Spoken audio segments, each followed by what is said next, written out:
నమస్కారం. ఈరోజు కళాప్రపూర్ణ కాంతారావు గారి 101వ జన్మదినం.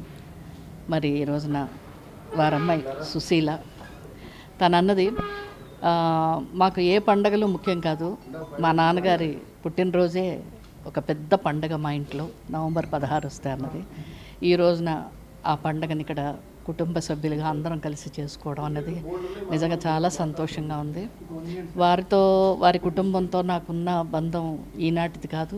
మేమిద్దరం చిన్నప్పటి నుంచి ఎంతో స్నేహితులుగా ఉండేవాళ్ళం. ఈ రోజుకి అది కంటిన్యూ అవుతూనే ఉంది. ఈ రోజున ఇలా జరుపుకోవడం నిజంగా ఆనందంగా ఉంది. దానికి మనస్ఫూర్తిగా నాగబాల సురేష్ కుమార్ గారిని, భారత్ కల్చరల్ అకాడమీ వారిని, రైటర్స్ అసోసియేషన్ వారిని మనస్ఫూర్తిగా అభినందిస్తున్నాను. ఈ కార్యక్రమానికి చాలామంది విచ్చేశారు, వారందరికీ నా కృతజ్ఞతలు. అలాగే మరిన్ని కార్యక్రమాలు ఇలాంటివి మన కాంతారావు గారికి ఈ పండుగలు జరుపుకోవాలని మనస్ఫూర్తిగా అందరినీ కోరుకుంటూ నాకు ఈ అవకాశం ఇచ్చినందుకు థ్యాంక్ యూ. నువ్వు కూడా థ్యాంక్స్ చెప్పు. థ్యాంక్స్ అండి, చాలా థ్యాంక్స్.